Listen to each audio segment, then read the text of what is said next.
Happy AAPI Heritage Month, everyone, and welcome to our May 2023 IHC Podcast. My name is Wencie Hoang, and I am the Communications Coordinator for IHC.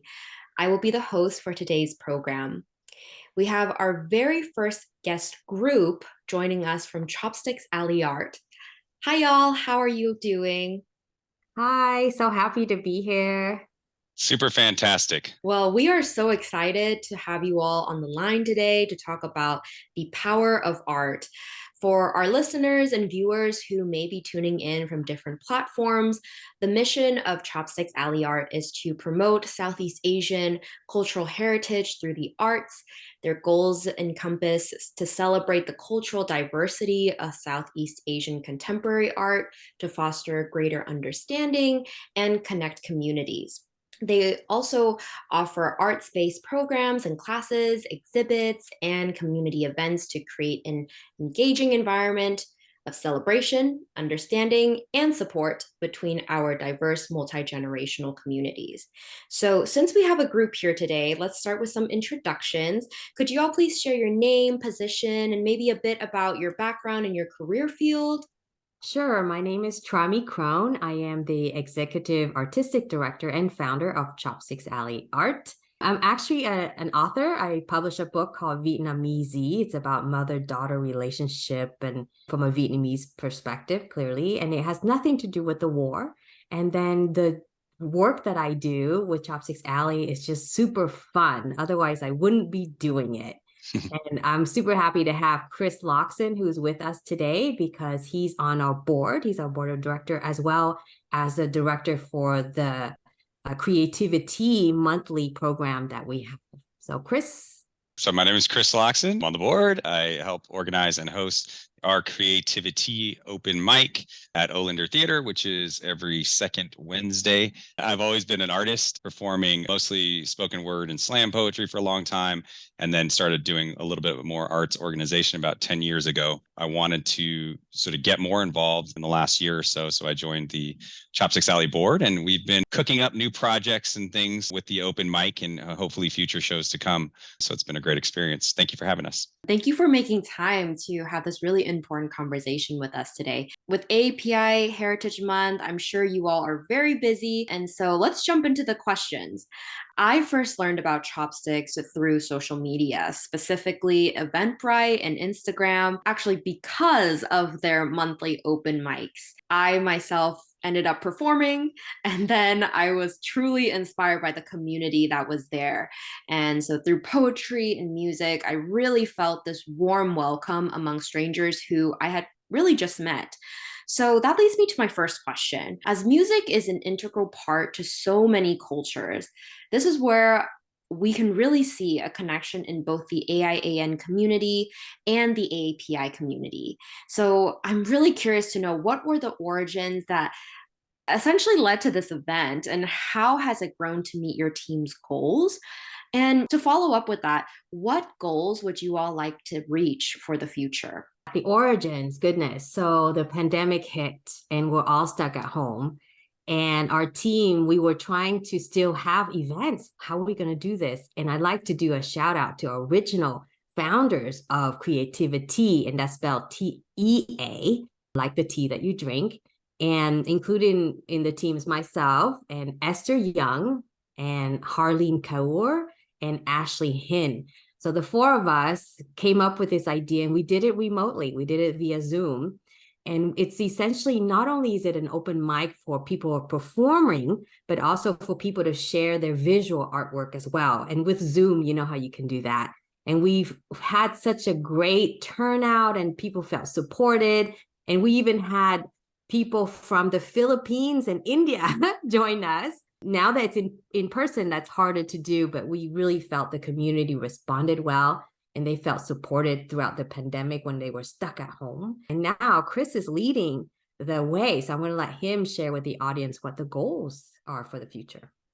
Yeah, so I actually was introduced to Chopsticks through the open mic process. My friend and colleague and somebody who runs the open mic with me, Christina Robertson, invited me to come and perform a group piece that we did together for a couple of events. There was also another event you did, Trami, with Chef 2, where we talked about culture and fish sauce. And so a lot of stuff during Zoom that was really cool. We have a new space at Olinder Theater in San Jose. My job there is to basically host, organize, make sure, we get as many people coming as possible, participating, knowing about it. And the great thing about the Creativity Open Mic, I think, is the fact that we aren't just one artistic discipline, that there are visual artists. We have singers, we have poets, we had a comedian at our last one. We had some young kids playing some Vietnamese instruments. I think where we're at is where we want to be as far as getting a variety of different type of disciplines, different people into a very nurturing and creative space. We want to create a space that allows for veterans. We had a poet laureate on our first one. So people who've been doing this for years, who are at the top of their game, along with people who are just getting started, who are really getting their feet wet. We want to have a space for them, an incubator space for them to grow their craft and have them together so that both of them can learn from each other. Where we're headed is just more a consistency so that people know, hey, every second Wednesday we're there. More people can attend and enjoy. More people know about the event so that they can participate and grow their own craft with our help and with our space. I think this is also like a really great opportunity. We have a lot of artists on the IHC end as well. An example of this is through our youth media team, and they are growing artists and more specifically like the film field. I would say like videography as well as photography. And so it's really great hearing about artists in the community and how artists can support one another. So thank you so much for both sharing and for creating these spaces. You all literally had artists tuning in from around the world. So why do you believe open mic nights have garnered the success that it has? I think there are many reasons, one of which I will share is really about building community, building a supportive community of Asian artists. So this has not been done before, right? We know open mics are everywhere and it's for everyone, but there's never really been one just for Asian artists. And so when we created that, we felt this camaraderie for some reason. We felt this kinship with each other. And I think that to me, that's why it is successful, because it's all heart, right? Art and heart. So what about you, Chris? Well, basically exactly what you said. In San Jose, we just have so much talent, not only in the AAPI community, but in the city as a whole and the surrounding areas. There's just a lot of talented artists here and they need space. And so I think if we have space and we hold space and we create space for people to work on their craft and show their craft, then success is bound to follow. Awesome. Yeah, thank you so much for sharing both of your perspectives. And I think that can lead us to the next question, which is, with May is a very, very packed month. It is AAPI Heritage Month, but it also includes Missing and Murdered Indigenous Women Plus Awareness Action Week. May 5th is MMIW Plus Awareness Day. And so with art, there is just so much power within it to help with dealing with and healing from generational trauma and just trauma as a whole. So how have you noticed the power of art in healing trauma? With our art classes, we have Vietnamese elders who participate, as well as young families, so mom and dad and their little kids, right? We have personally witnessed so much healing that happens. An example was we held an art class for the Vietnamese elder community through a program called Hidden Heritages. It's a partnership with the San Jose Museum of Art, where we had them pick out a map of Vietnam, like where they came from, draw a Vietnamese bird, a Vietnamese flower, and then write their story, right? Whatever memories that they have. And it was a class of 35 elders, and all of them, we didn't prompt them, but all of them wrote about their journey coming to America, how they left this life in Vietnam to come here. All of them wrote about that. So here we are, we have elders who have been here 45 years plus, those who have came like 15 plus years ago, yet somehow they're just stuck in this time warp. They're not able to move on. And so as they're making their art, we saw people crying when they shared their stories with themselves. When they saw a map of Vietnam from North Vietnam, they were upset because that's the region where communism, the mecca of communism, is North Vietnam back in the day. So as they're experiencing this trauma, releasing of the trauma, in the end, they're all smiles, they're proud of their artwork, they connected, they were able to talk about things that they probably held in their hearts for years because they don't want to burden their children with it. So that's something that we saw firsthand as an example. Personally, for me, when I was a refugee moving from Vietnam to France, I got to experience making art as a kid. I was 8 years old. I didn't speak French. I was very confused. I wasn't even in the right grade because they put me in 2 grades lower than I should have been because I didn't speak the language. So therefore, I must be stupid, right? That's part of the belief system when it comes to colonialism, if you will. So it was very confusing times, and being able to make art just freed me from judgment, allowed me to just be a kid and not be afraid or be confused about things. So even for those few hours, it made a difference in my life. So art means a lot to me, Clary. I'm sorry. This was not part of the program, but here it is. I'm going to throw the ball back to Chris. This is why I joined this organization. What you just said right now, and not just what you said, but obviously, and I don't know if this is going to translate in the audio, but just how honestly, emotionally connected to this whole thing you are. With regard to healing trauma through art, I came from the slam community. If anybody's ever been in that, or poetry slams in a group full of slam poets, there's a lot of really confessional art, right? And a lot of it, I would say a large number of slam poems deal with trauma and healing trauma and expressing. And I just think that there's something about the wounds that are created, which is the trauma from the actions, from these sometimes terrible things that need release. And in order to heal, you need an outlet, right? And so whether that's people painting and telling their stories and reconnecting and expressing, I think through expression, a lot of trauma is alleviated. During the pandemic, we also created a program called Asian American Healing Convening, or AAH Convening. And it's really this type of work where we have people come together and release their trauma, share stories, and make art. And we have found it to be very successful, and it's something that all the communities need.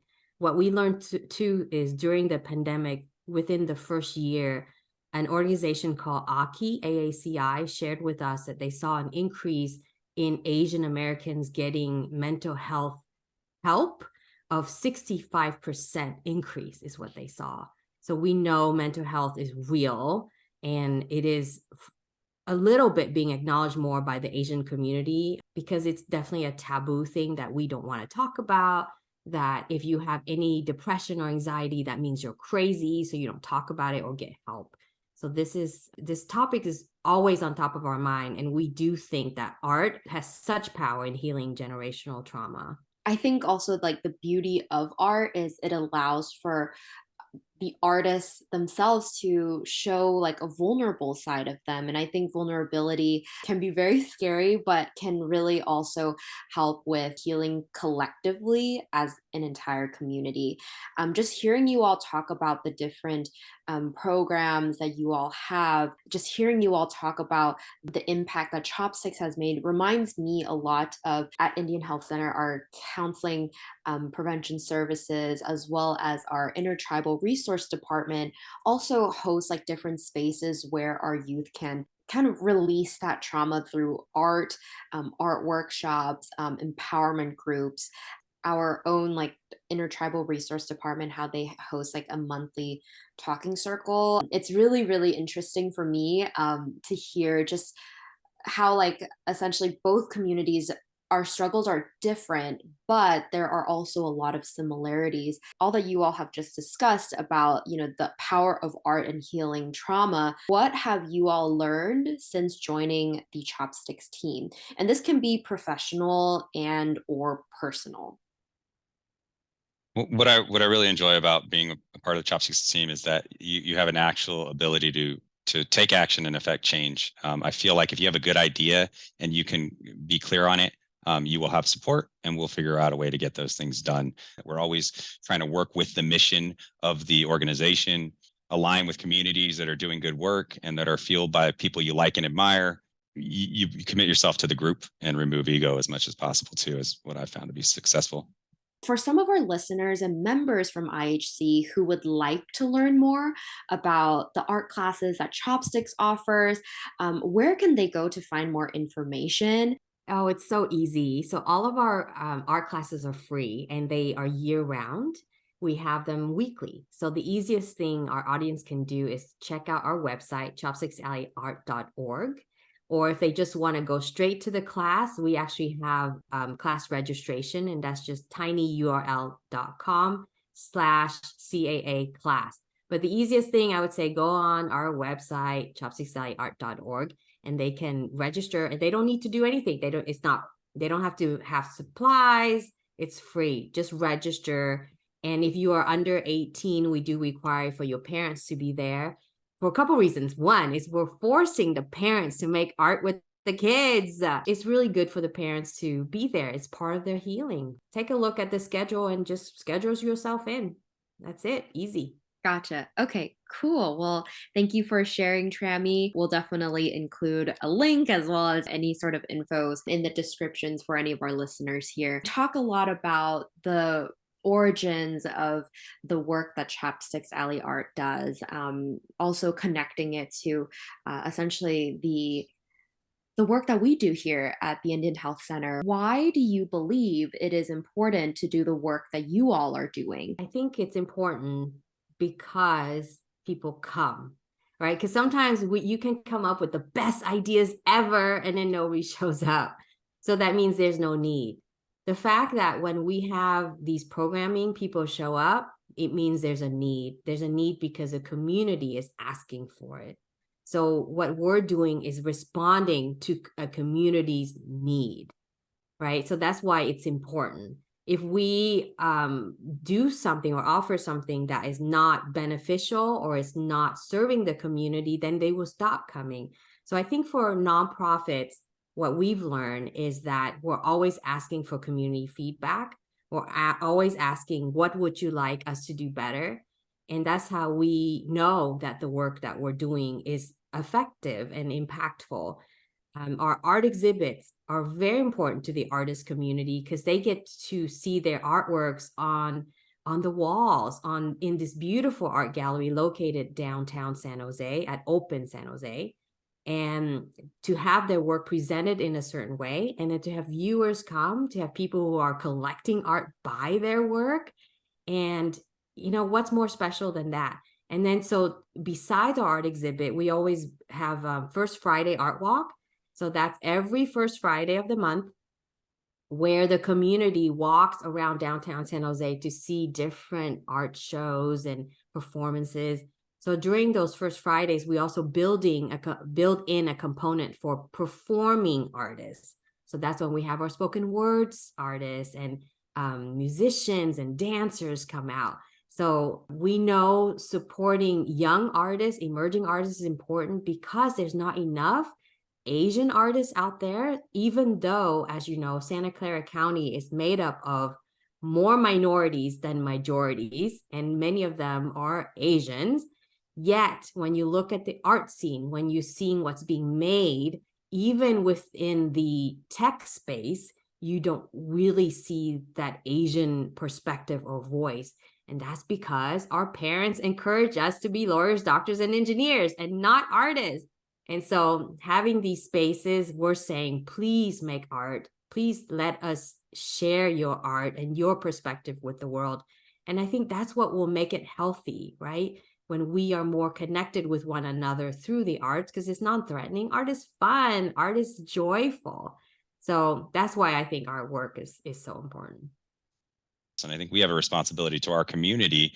We want to create a space where people can grow their art and themselves without having to leave the area You don't have to go to San Francisco or Oakland or LA to be good. We want you to represent us. Your stories are our stories. Specifically in the AAPI community, I think it's important that if there is a need, that we address it. We as adults, it's a responsibility that we have to create the world that we want to live in and we want our children to live in. As we can tell, there are differences, but there are also so many similarities with both of our nonprofits and both of our communities that we are serving. How do you see Chopsticks Alley Art and IHC collaborating in the future? Immediately, what came to mind for me is the Asian American Healing event that we do. I think that we would love to invite someone from your center to come and maybe talk with us about nature and how it can benefit and what other things we can share. Another thing that I do personally, I give lectures on Asian reflection on art and nature. And within that talk, we talk about, how the Asian view nature versus the Westerners. And then recently, because I heard a lecture from a Native American who spoke about their perception of nature, I was wowed by it. And we can learn so much about how we treat nature, and it can either help or hurt us. And then how, because of our philosophies on how we view nature, it can be seen in the arts. So I feel like definitely that, and also behavior health, right? So if we can all come together and say, hey, look, we all suffer the same thing too, that's like building another community. I just think there's so many opportunities to collaborate. And of course, the art classes. Maybe we can come and teach an art class at your place, from learn about some Southeast Asian craft or some specific art making skills that we have. We published a book called Art Venture Down the Mekong. And within there are 8 art lessons from 8 different Southeast Asian countries. So we can maybe share a couple of those with you guys. And vice versa. Maybe there's an opportunity for IHC to share some of their art as well. This is really a collaboration, and this is kind of the start of something, the opening of doors to new opportunities. And I think that who knows what else could happen. Yes, I totally agree. I think that it is very apparent through our conversation today that these art spaces, these spaces for healing the trauma that both of our communities have gone through, multi-generational trauma as well. This is something that is greatly needed, the work that we all are doing. And I guess to wrap us up, what are some works that we can look out for, and how can we stay connected with your organization? So there's so many upcoming events. I want to have Chris share the creativity upcoming event, and then I'll finish out the rest. We have our open mic every second Wednesday. The next one is June 14th.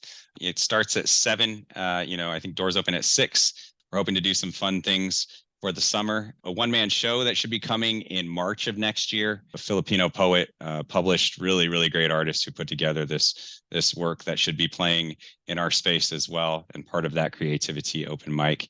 And I think that's all I can say at this time. Cool. That's so exciting. We love that you're leading that work, Chris. Of course, as you know, we have our ongoing art classes. We have an upcoming new art exhibit that we are opening called Out of the Box Asian Portraits, opening on June 2nd. And it's part of First Friday Art Walk. So we're open from 5 to 9 p.m. Our art gallery is located at 38 South 2nd Street in downtown San Jose. And I know we'll have all the links and all the addresses posted. We will also have an Asian American Healing event on June 24th. It's titled Born to be Wild, and it's a walk in at a park. It's actually at a winery, and bird watching, journaling, discussion on water access for animals. So this one should be super fun. And of course, we provide food. Always. Chopsticks Alley, look at the name. Listen to the name, right? It's all about food. So we'll always have food and drinks. This event is reserved for Asian Americans only, though we know we have a lot of allies and supporters out there.